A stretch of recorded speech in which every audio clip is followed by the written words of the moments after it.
Merci Seigneur. S'il te plaît, place ta main là, sur ton cœur. Nous prions. Sur ton cœur. Il ne faut surtout pas oublier que la parole que tu as entendue, mais que tu n'as pas comprise, ce n'était pas utile. La parole que tu comprends t'apporte la lumière. Et quand la lumière était là dans ton cœur, alors on appelle ça la révélation. Elle te donne l'intelligence. Elle est capable alors de te propulser dans les hauteurs. C'est cette connaissance révélée qui est la source de ta distinction et de ton épanouissement sur la terre des hommes. Nous prions, je prie. Père, au nom suprême de Jésus, je viens humblement au devant de ton Saint-Trône demander que tu accordes à toutes les personnes connectées à cet hôtel en ce moment, qu'elles soient au Canada, aux États-Unis, en France, au Cameroun, au Congo, au Gabon, au Tchad, en République centrafricaine, en Corée, au Japon, ici dans cette salle. Nous voulons prier et demander que tu accordes à toutes ces personnes un esprit de sagesse et de révélation dans ta connaissance. Oui, mon Père, illumine les yeux de notre entendement. Permets qu'on puisse entendre ta parole et la comprendre. Oh Dieu, ouvre l'esprit de chacun d'entre nous. Ouvre l'intelligence et dépose en nous la connaissance révélée. Que cette parole qui sort avec la vie produise à l'intérieur de chacun d'entre nous la vie. Que cette parole apporte la délivrance, qu'elle apporte la restauration, qu'elle apporte le courage, qu'elle donne la force de continuer d'avancer à quiconque voulait abandonner. Père, merci pour ta parole qui ne rentre pas à toi. Ça accomplit ce pourquoi elle est sortie. Père, je veux te rendre grâce, oh Dieu, car tu parles en ce jour, que ce message soit pour quelqu'un une prophétie. Éternel, en cette saison, au nom suprême de Jésus, nous avons prié. Quelqu'un dise Amen 3 fois. Amen, Amen, Amen. Merci de t'asseoir dans sa glorieuse présence.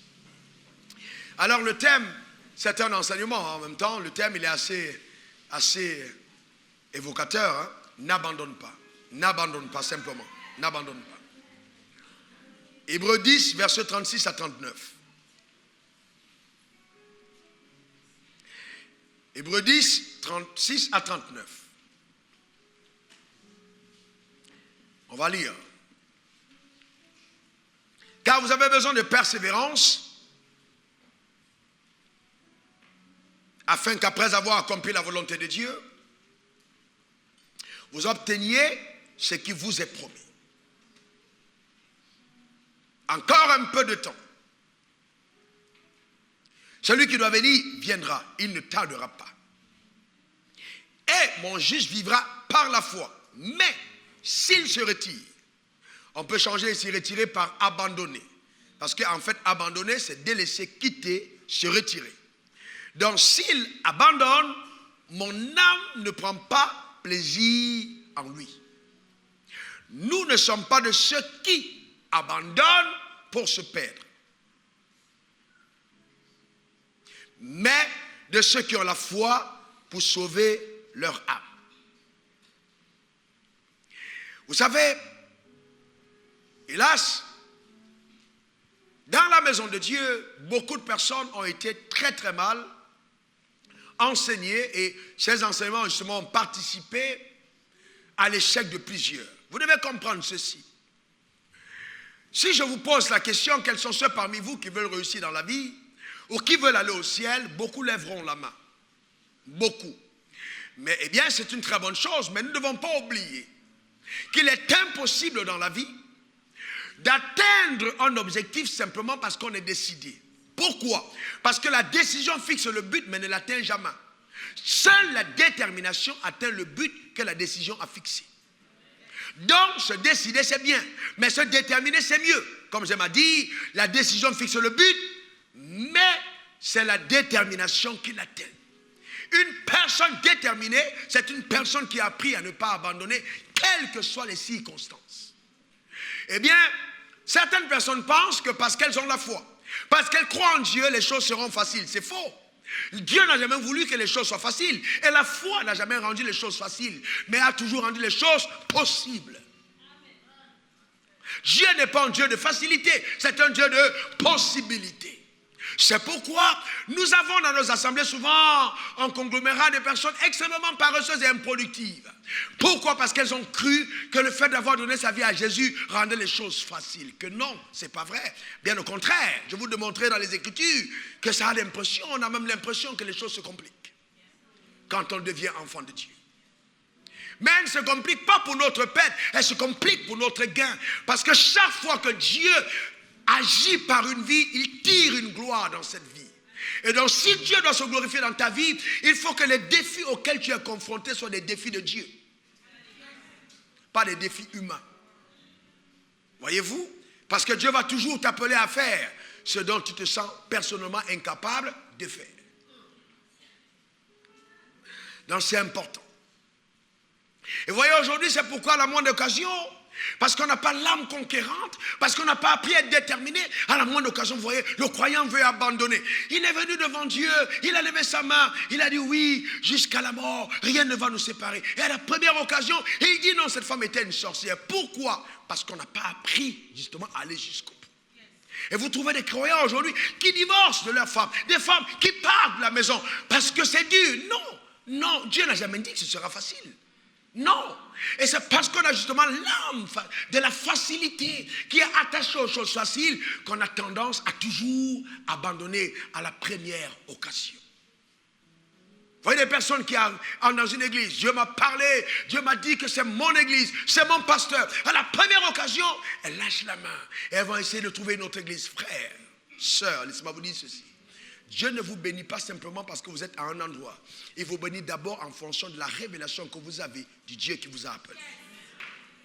Donc le fait de délocaliser ne changera rien. Et c'est pourquoi, vous voyez, on a aujourd'hui une migration de personnes vers l'Occident. Les gens qui partent, on y reçoit la bénédiction. Dieu va t'envoyer en Europe. Qui vous a dit qu'en partant en Europe, les choses deviennent faciles? Non. Les choses ne sont pas faciles parce qu'on a changé de pays. Non. Non, non, non, non, non, pas du tout. Et certaines personnes sont mortes dans les déserts, mortes dans les mers à cause des prophéties des pasteurs. Oh, tu vas voyager. Mais qui vous a dit que voyager, c'est une bénédiction? Oh, tu vas te marier. Qui vous a dit que le bonheur était simplement dans le mariage? On peut avoir une personne seule qui est épanouie. Voyez-vous, c'est parce qu'on n'a pas bien compris Dieu que nous avons beaucoup de problèmes. C'est très important de le comprendre. Alors quelqu'un est dans un projet, et dès que le projet tarde un peu, ça fait 2 ans, la chose n'a pas marché, et il abandonne, il dit Dieu n'est pas avec moi. Qui vous a dit que parce que Dieu est avec toi, ça aboutit le lendemain? C'est pas vrai, c'est pas vrai. Et vous entendez des gens parler, j'ai l'onction de Western Union. Non mais c'est quoi il s'agit ça? On est dans une telle stupidité, voyez-vous. Oui, oui, il y a tellement de choses. Et ces enseignements, justement erronés, nous amènent, voyez, nous amènent... Oui, parce que Western Union, dès que tu envoies ici, le lendemain, à la même seconde, il est de l'autre côté. Donc, ils se disent que c'est tellement rapide en son de Western Union. J'ai entendu tellement de choses stupides. D'accord? Et ça bâtit les gens dans la facilité. Dieu n'est pas un Dieu qui bénit dans la facilité. L'homme, quand il a créé, il a béni l'homme, il dit, sois fécond, multiplie, assujettis, remplis et domine. Il n'y a pas de domination sans résistance. Il n'y a pas de domination sans adversité. Non, même l'homme qui n'avait pas péché, dont le Père n'était pas dans le péché, a été béni pour l'adversité. En disant, tu domines. Donc le fait de rencontrer un problème n'est qu'une évidence de ton appel. C'est appelé. Tu es appelé, c'est pour ça que tu as des problèmes. Si tu veux ne pas avoir de problèmes, alors décide de mourir anonyme. Les personnes qui veulent faire de l'impact affronteront sur leur chemin justement les problèmes. D'accord? C'est très important. C'est très important. Et on a tendance à dire, mais pourquoi c'est toujours lui qui a des problèmes? Parce que c'est la personne qui ose. Vous n'avez jamais vu un spectateur en train de regarder un match et puis il a une fracture au niveau de son tibia. Non, parce qu'il ne joue pas, il est en train de regarder. Ce sont les personnes qui jouent, qui ont des défenseurs derrière eux. Et plus on est performant, plus on a des gens qui sont derrière nous. Voyez-vous, c'est important de le comprendre. Vous devez avoir une âme de quelqu'un qui anticipe sur les problèmes à venir. Vous savez, vous devez prier sérieusement si votre vie est en long fleuve tranquille. Vous devez prier et vous remettre en question. Suis-je en train de faire ce à quoi Dieu m'a appelé? Parce que quand tu n'es pas nuisible pour le cas ennemi, Satan te laisse tranquille. Donc, la persévérance et la patience sont indispensables pour prétendre vivre la vie de foi que Dieu exige du croyant. La vie de foi que Dieu exige du croyant. C'est important. La persévérance et la patience. La Bible dit, l'épreuve de notre foi produira la patience. Donc Dieu même a anticipé en disant, ta foi sera éprouvée. Il faut savoir attendre, savoir patienter. On a besoin de persévérance quand on emploie la volonté de Dieu pour obtenir les fruits de la promesse. Maintenant, suivez-moi attentivement. Vous savez, quand vous lisez la Bible, lisez-la avec le regard de Dieu. Genèse 6, versets 6 à 7. Je vais vous montrer. Regardez, Genèse 6, 6 à 7. Ça, c'est un exemple très fort. La Bible dit, l'Éternel vit que la méchanceté des hommes était grande sur la terre. Ma question que je vous pose, j'aimerais que vous puissiez interagir. Qui a créé l'homme? Qui a créé l'homme? Très bien. Et la Bible dit qu'il vit que la méchanceté des hommes était grande sur la terre. Et que toutes les pensées de leur cœur se portaient chaque jour uniquement vers le mal. Verset 6. L'Éternel se repentit d'avoir fait l'homme sur la terre et il fut affligé en son cœur. Verset 7. Et l'Éternel dit, j'exterminerai de la face de la terre l'homme que j'ai créé, depuis l'homme jusqu'au bétail, aux reptiles et aux oiseaux du ciel. Car je me repens de les avoir faits. Arrêtons là un moment. Nous parlons de Dieu.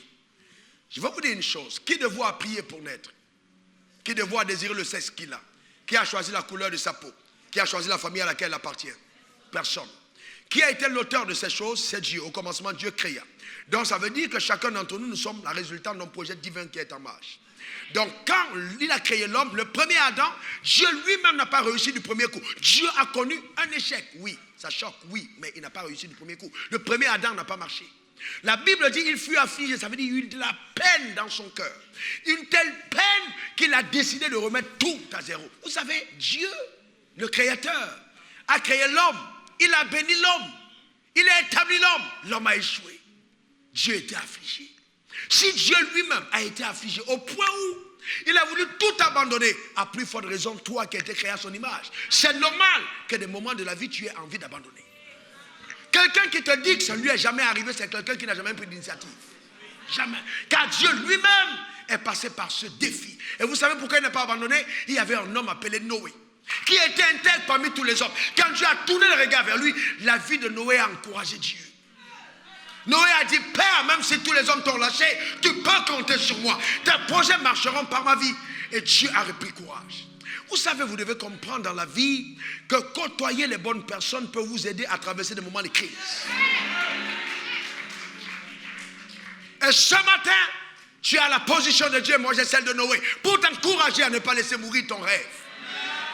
À ne pas abandonner. Car derrière ce projet que Dieu t'a montré, sûrement, quelque chose arrivera et se manifestera en ta faveur. Oui. Dieu ne nous a pas promis que les choses soient toujours faciles. Et on a enseigné, oui, oh, tu veux te marier, viens à l'église. Dieu fait, non, oui, c'est très bien, mais nous devons comprendre la raison pour laquelle Dieu fait ce qu'il fait. Et quel est le processus par lequel il fait ce qu'il fait. Et il dit, et mon juste vivra par la foi. S'il se retire, mon âme ne prendra pas plaisir à lui. Si tu veux mener une vie plaisante, sois quelqu'un qui a appris à endurer dans les épreuves. Continue à chanter, à bénir Dieu, même quand tout va mal. Et à la ferme assurance que celui qui t'a fait la promesse, qui t'a appelé, qui t'a établi, sera avec toi. Amen. Il n'y a aucun feu qui soit assez, vous voyez, brûlant pour être à même de te consumer. La Bible est claire là-dessus. Et il dit, vous passerez dans les eaux qui ne vont pas vous submerger. Vous passerez dans le feu qui ne va pas vous brûler. Pourquoi? Parce que Dieu est avec toi. Il faut apprendre à tenir ferme. Amen. Regardez ce que la Bible dit au sujet du croyant. Marc 10, verset 29 à 30. Regardez ce que la Bible dit. Jésus répondit et dit, je vous le dis en vérité, il n'y a personne qui, ayant quitté à cause de moi, et à cause de la bonne nouvelle, sa maison, ou ses frères, ou ses soeurs, ou sa mère, ou son père, ou ses enfants, ou ses terres, ne reçoivent au centuple, présentement dans ce siècle-ci, des maisons, des frères, des sœurs, des mères, des enfants, des terres. Regardez ce qui suit, avec des persécutions. Et dans le siècle à venir, la vie éternelle. Donc, vous voyez, le salut, c'est un package, c'est un grand paquet, où il y a beaucoup de choses dedans, et parmi tous les petits cadeaux qu'il y a dans le paquet, il y a un autre appelé persécution. Donc, vous ne pouvez pas éviter la persécution. Ça fait partie du paquet. Il a promis que tu seras béni, oui, mais avec des persécutions. Parce que ta bénédiction sera tellement fracassante qu'elle va susciter la jalousie et l'envie. Tant que les gens ne t'ont pas envié, tu n'as pas encore été béni. Est-ce que quelqu'un comprend de quoi je parle? Parce qu'à cause de ce que Dieu va faire, l'ordre des choses va changer dans ta famille. Les gens de ta famille ne te considéraient pas. On commençait les réunions sans toi. Mais soudainement, on attend ton venue. Quand tu n'es pas là, on dit il n'y a plus réunion. On repousse parce que tu n'es pas encore arrivé. Et donc ceux qui étaient à cette place commencent à t'envier. Commencent à voir. Mais c'est ce que Dieu a décidé de faire. Il change l'ordre des choses. Est-ce que quelqu'un comprend de quoi je parle? Avec des persécutions. Et la persécution, c'est quoi? C'est quand on te combat à cause de ton engagement pour le Seigneur. À cause de ton engagement. Toutes les autres filles de ton âge sont dans des histoires compliquées. Mais toi, tu es stable. Les gens vont mettre les mains dans des sectes occultes. Mais toi, tu es stable. Tous les gens de ton bureau font des gris-gris. Mais toi, tu es stable. Et à un certain moment, ils disent, non, ce gars-là, il faut qu'on le combatte. Mais ce qu'ils ne réaliseront pas, c'est que quiconque a décidé de se combattre, a décidé de se lever contre Dieu. Parce que quiconque combat un enfant de Dieu engage le ciel contre lui. D'accord? C'est très important de le comprendre. Très important de comprendre ça. La persécution, ça fait partie du lot, frère. Ça fait partie du lot. Si je vous raconte ici les travers dans lesquels j'ai été, j'ai échappé à des assassinats, à des enlèvements, à des empoisonnements, des complots terribles. Et même souvent, notre complot le plus terrible, des pasteurs étaient dans le coup. Mais pourquoi? Parce que quand Dieu te lève et te distingue, tu deviens le miroir de ceux qui ont échoué, dans lequel ils n'aiment pas voir leur visage. Et la cible à abattre. Il y a des épreuves qui sont dues au fait de la solitude du sommet. Tu es tellement monté que la température que tu as en haut n'est pas la même que les autres vivent. Quelqu'un qui te voit sur la montagne avec un blouson à 12 heures, mais dit ce gars fait le malin, il fait chaud mais il a un blouson. En haut ce n'est pas la même température. C'est pas la même température. C'est pas la même température. Toi tu as chaud parce que tu es en bas, mais il est dans les hauteurs. Là-bas c'est une autre température. Et si tu veux perdre ton temps à répondre à celui qui est en bas, tu vas glisser. Tu vas glisser. Il faut rester focalisé. Les persécutions, ça fera partie du lot. Regardez ce qu'il dit dans Jean 16, verset 33. Il dit, je vous ai dit ces choses afin que vous ayez la paix en moi. Waouh! La paix, ça veut dire quoi? Il y a des moments où ton compte bancaire te donnera une alerte, mais on n'a pas dit la paix dans ton compte. Ou ta femme même, te dit, mon chéri, je vais divorcer. La paix en moi, pas en ta femme, pas en ton mari, pas en tes relations, la paix en moi. Ramenez le verset s'il vous plaît. Verset Jean 16, 33. Ok? Je vous ai dit ces choses afin que vous ayez la paix en moi. Vous aurez des tribulations dans le monde. Mais prenez courage, j'ai vaincu le monde. Tribulation se tient là pour épreuve, pour adversité. Vous les aurez dans le monde. Les afflictions, les tourments, c'est ça, les épreuves morales.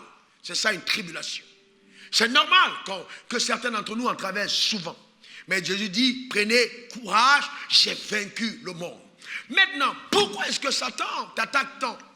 Quelle est la raison pour laquelle souvent tes finances peuvent être attaquées? Un projet est attaqué, ton mariage est attaqué. Tes enfants, peut-être même ils ont commencé à se droguer, ils ne rentrent plus la nuit.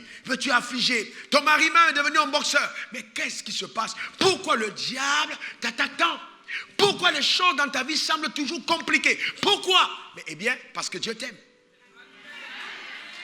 C'est simple, parce que Dieu t'aime. Il t'aime tellement qu'il a suscité, que cet amour a suscité le courroux, la haine de Satan, qui est constamment là maintenant en train de chercher.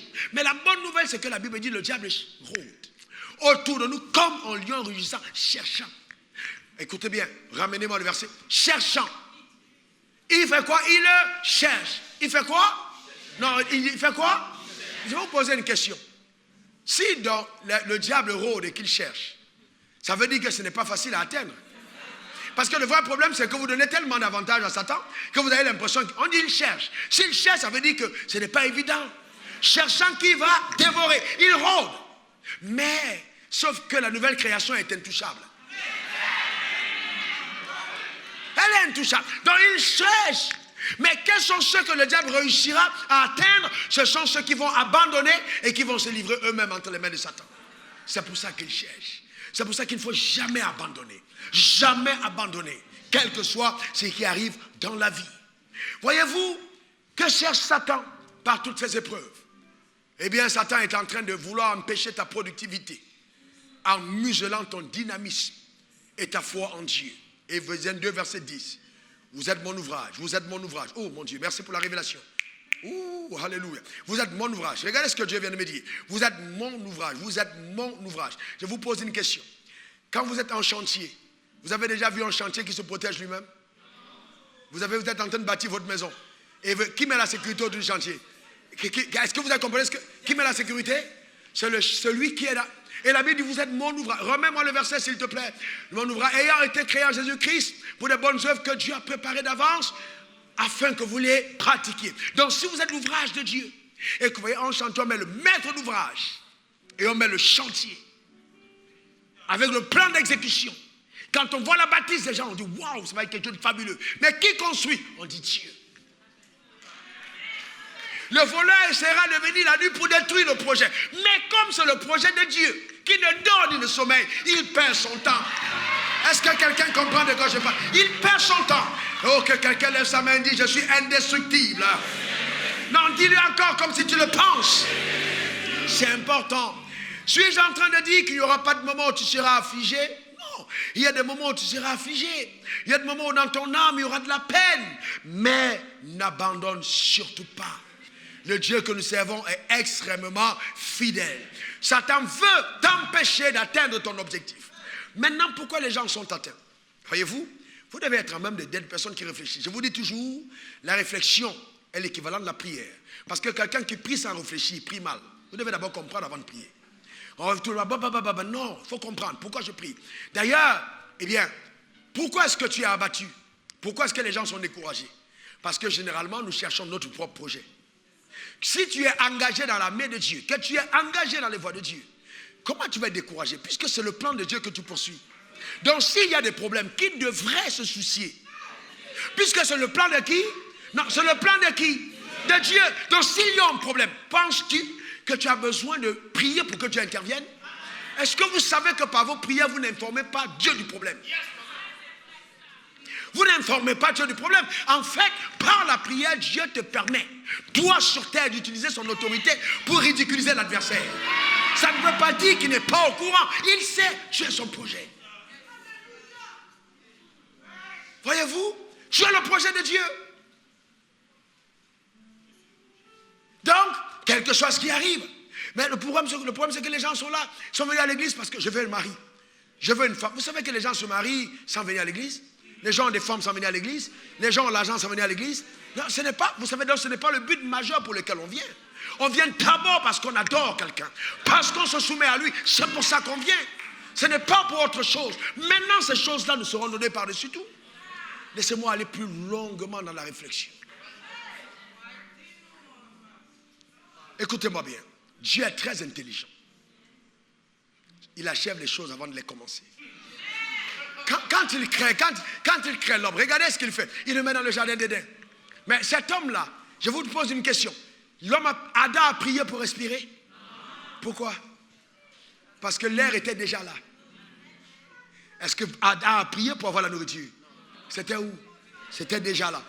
Même au moment où la chose qui n'était pas là, qui est sa femme, devait arriver, est-ce qu'il a prié pour qu'elle vienne? Parce qu'il ne savait même pas qu'il y a une femme. Il ne savait pas qu'il y a une femme. Et Dieu a détecté son besoin. Paf, il le fit tomber dans le sommeil. Boum, il a sorti la femme et il l'a mis devant. Comme pour dire que si longtemps que tu vivras pour moi, même les soupirs intérieurs te seront accordés au nom suprême de Jésus.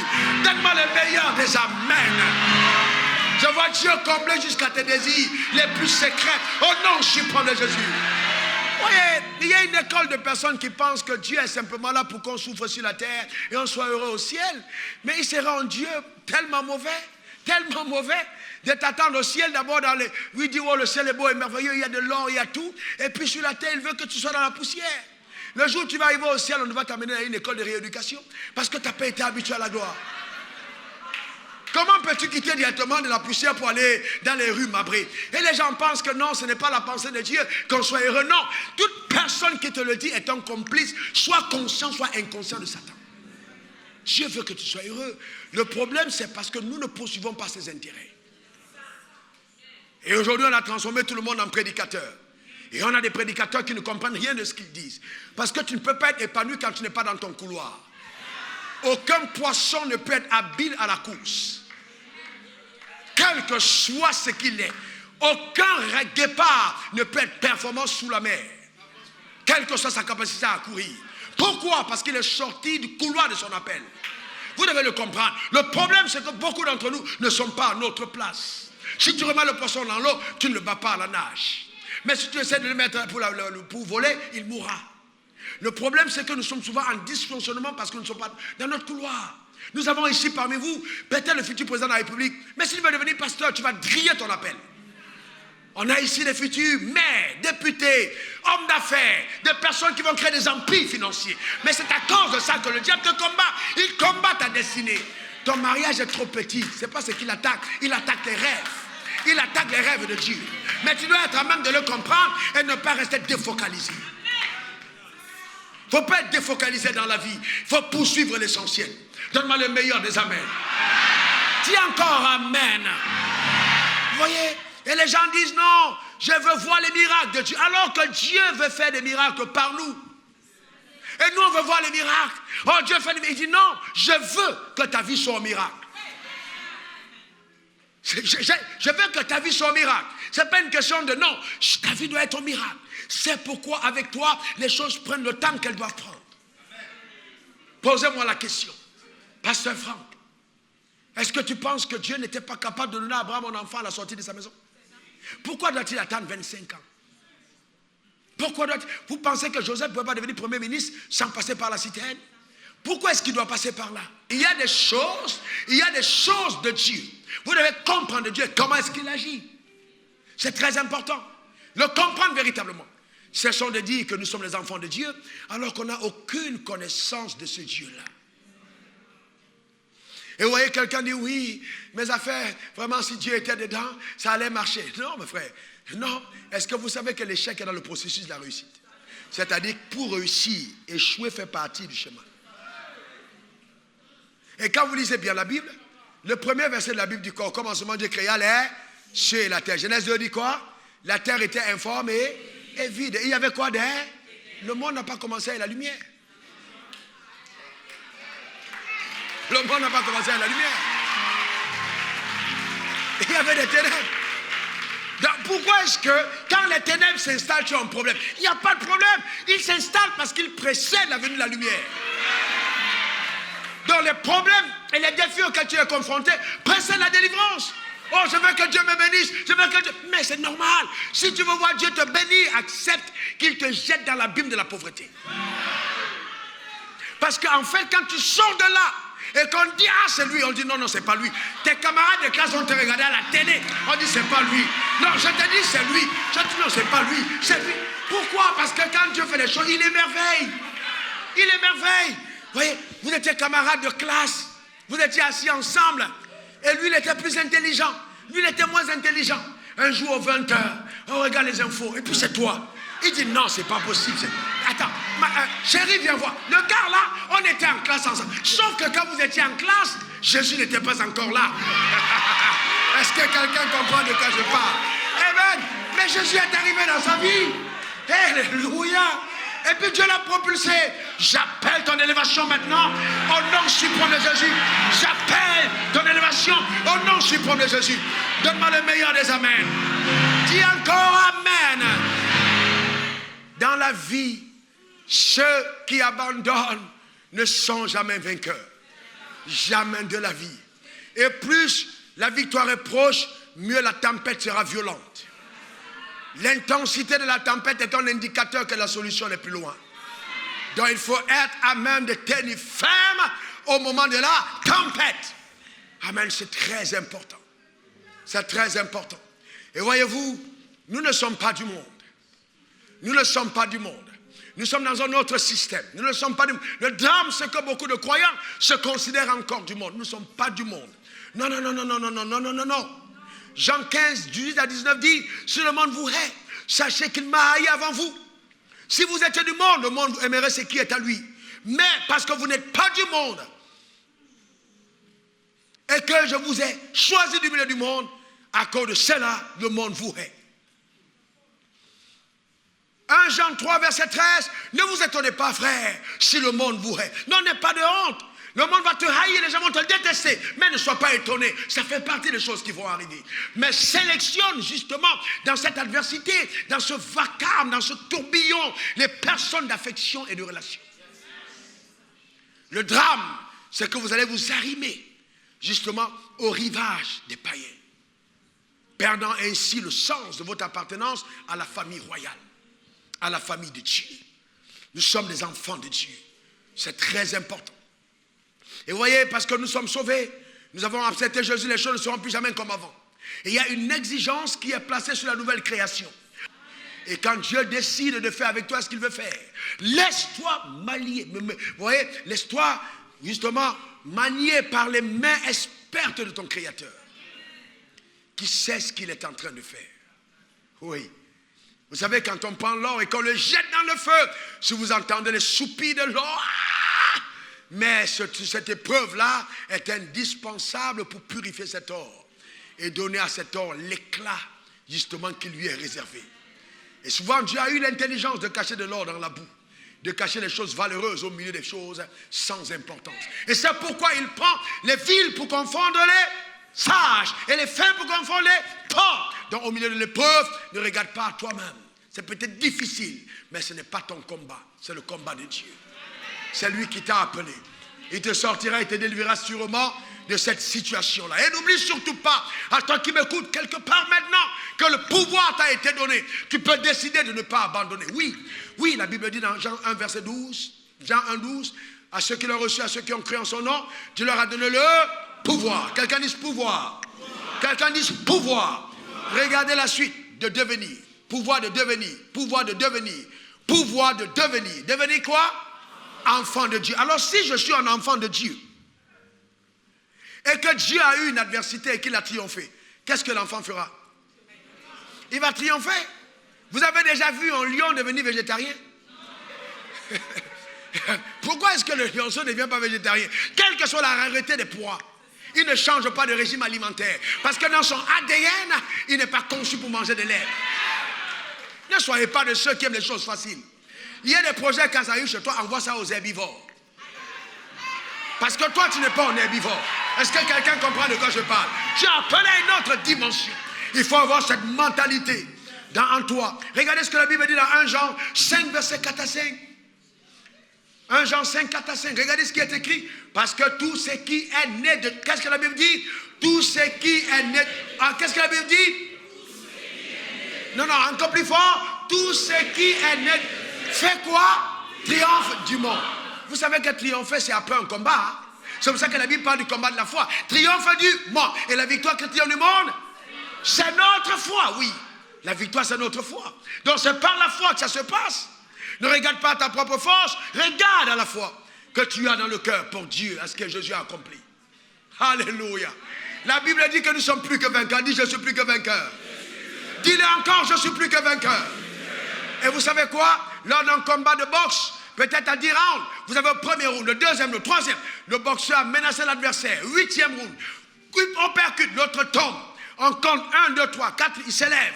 9e round, le gars est cabossé de partout. Au 10e round, il entend derrière sa femme qui lui dit « Chérie, vas-y ». Il pense « Chérie, vas-y ». Donc il regarde à sa femme, il dit « À cause de ma femme, je ne me laisserai pas battre ». Ouais, et il vient de se marier. Et c'est un combat qui a lieu avant la lune de miel. Oh mon Dieu. Alléluia. Donc vous voyez, le combattant est là. Tout est noir, l'œil est poché, il n'arrive même plus à bien voir. Mais il concentre sa dernière énergie. Et puis on envoie un coup, il se baisse, boum, il donne. Et l'autre tombe, on compte 1, 2, 3, 4, 5, 6, 7, 8, 9. Terminé.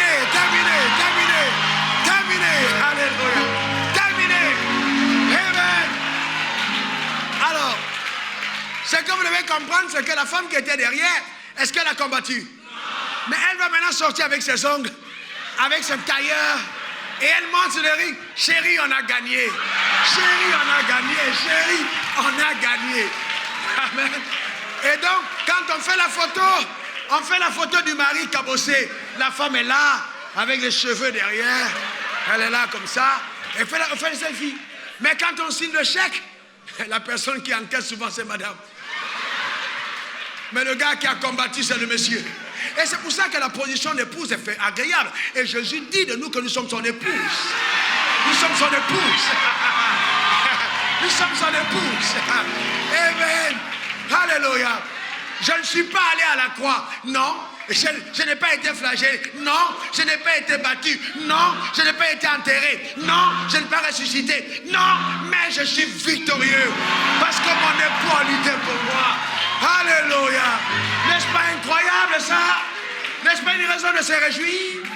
Si nous croyons en ce que la Bible dit, la Bible ne dit-elle pas dans Jean 19:30, tout est accompli? Penses-tu que la bataille qui est arrivée, Dieu n'était pas informé? Laisse-moi te dire, quand cœur vient, écoute, tu es un homme que j'aime et que je valorise. Vous savez, aucun combat n'arrive à un enfant de Dieu quand le ciel n'a pas pesé. Non. C'est-à-dire, chaque fois qu'un défi t'arrive, les anges ont examiné le défi. Quand ils se sont rendus compte que c'était trop fort, on l'a détruit. En disant, ce n'est pas encore à son niveau.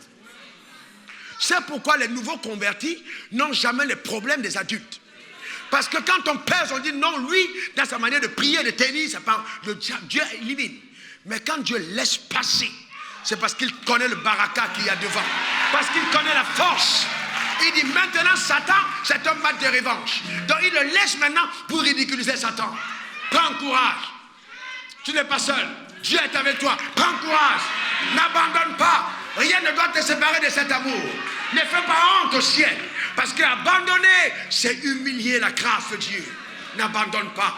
Dieu est avec toi. N'abandonne pas. Dieu est avec toi. Continue de persévérer. Continue d'avancer. Dieu est avec toi.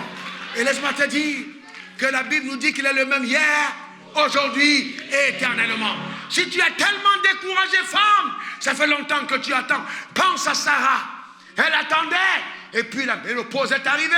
Elle dit, Dieu m'a lâché, je vais lâcher la foi. C'est en ce moment que Dieu est arrivé. Et puis Dieu lui a dit, Sarah, ne t'inquiète pas, pourquoi tu ris? Tu auras un enfant. Elle est tombée enceinte quand elle avait un âge qui n'était plus un âge supposé d'être un âge de grossesse. Généralement, quand Dieu te prépare un témoignage, il fait avec toi les choses qui n'arrivent pas à tout le monde. Et c'est peut-être la raison pour laquelle ça dure. Ça ne dure pas parce qu'il t'a lâché, ça dure parce qu'il t'aime tellement et qu'il te réserve quelque chose. N'abandonne pas. N'abandonne pas.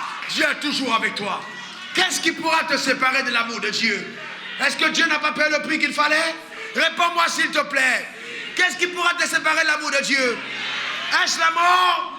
Est-ce la vie? Les anges? Les dominations? Rien du tout. Les puissances? Ni la hauteur, ni la profondeur, ni aucune créature. Ni la faim, ni la nudité, ni le manque. Aucune de ces choses ne seront nous séparer de l'amour de Dieu manifesté en Jésus-Christ, notre Seigneur et notre Sauveur. Nous sommes plus que vainqueurs, la victoire est nôtre. Nous le croyons, nous le serrons cela dans notre cœur une fois indestructible, en un Dieu capable de faire des choses les plus extraordinaires. Il est simplement magnifique. Et la belle histoire pour tout ça, pour terminer ce dimanche, c'est de te dire que tes prières ont été précédées par les prières faites par Jésus-Christ lui-même. Et la Bible dit qu'il est tenu à la droite de Dieu, il intercède pour toi. Et il y a des choses qui t'arrivent pas parce que tu pries, mais parce que Jésus a prié pour toi. N'oublie pas, nous sommes plus que vainqueurs. La victoire, Jésus n'a pas touché le chèque. Parce que Jésus n'est pas allé à Sokosé, Jésus n'a pas pris l'avion, Jésus n'a pas de jet privé, Jésus n'a pas de voiture et de maison, mais il a laissé tout le chèque en ton nom. Pour te dire, maintenant tu peux jouir de la victoire qui est sienne parce que tu es son épouse. Allez, demeure béni, allez, demeure béni. Alléluia, demeure béni, alléluia, demeure béni. Oh, demeure béni, acclame le Seigneur Jésus. Acclame le Seigneur Jésus. Acclame-le véritablement. Alléluia. Oh, que Dieu soit loué. Que Dieu soit exalté. Que Dieu soit béni. Que Dieu soit élevé. Que Dieu soit honoré. Alléluia. Que Dieu soit célébré. Personne n'est comme lui. Personne n'est comme notre Dieu. Personne n'est comme notre Sauveur. Personne. Frères et sœurs. Alléluia. Écoutez-moi très bien, frères et sœurs. Écoutez-moi très bien, frère. Écoutez-moi très bien, frère. Tout leader qui ne vous montre pas ses cicatrices est un leader Photoshop. Il n'y a pas de victoire sans empreinte. Jésus a dû montrer les empreintes de la croix. Toutes les personnes que vous voyez en train de triompher, ils ont des cicatrices. Ils ont été blessés, mais ils ont cicatrisé. D'accord? C'est très important. On est tous passés par quelque chose. Ne vous dites pas non, vraiment, c'est comme si Dieu ne m'a pas aimé. Frère, si on vous raconte ce que d'autres ont vécu, tu vas commencer à rendre grâce à Dieu pour ta vie. Le diable est un menteur. Il essaie de te faire croire que tu es la pénible des personnes, que Dieu t'a oublié, que c'est pour ça que le mal t'arrive. C'est pas vrai. C'est pas vrai. Non, le malheur atteindra souvent le juste, mais l'Éternel en délivrera toujours. J'appelle la délivrance sur ta vie maintenant. Au nom suprême de Jésus. Quelle soit ta portion, quel soit ton partage, au nom suprême de Jésus. Et je prie pour tout le monde maintenant. Ma main levée vers le ciel, je déclare, dans le nom suprême de Jésus, en vertu des pouvoirs que le ciel m'a conférés. Me tenant sur mon office de prophète ce matin, je vais prier pour toutes les personnes connectées à cet hôtel en cette saison, ou qui vont me suivre ce message après. Je demande que Dieu te fortifie dans ton homme intérieur. Qu'il te fortifie dans ton homme intérieur. Que Christ continue d'habiter dans ton cœur par la foi. Et que résolu dans l'âme, tu n'abandonnes pas. Résolu dans l'âme, tu continues d'avancer. Résolu dans l'âme, que tu sois téméraire dans la voie de la vérité. Et que rien ne te fasse chavirer. Même si tu es tombé, comme David est tombé, relève-toi. Car il est écrit, le juste tombera 7 fois et se relèvera 7 fois. Si personne ne te relève, relève-toi toi-même. Car Dieu t'en a donné la capacité. Ça fait partie du processus. Ça fait partie du processus. Ce n'est pas parce que la situation a duré longtemps que Dieu ne peut plus intervenir. Non, non et non. Il intervient pour toi ce matin au nom suprême de Jésus. Personne ne pourra arrêter ce que Dieu lui-même a commencé. Il s'appelle l'alpha et l'oméga. Ça veut dire qu'il achève ce qu'il commence. Si tu as un projet de Dieu, tu ne finiras pas abandonné. Non, non, non. Non, non, non, non, non. On a vu des maisons abandonnées aux 2 plateaux, abandonnées à Paris, abandonnées à New York. Parce que celui qui construisait est mort ou est tombé en faillite. Le Dieu que tu sers ne meurt pas.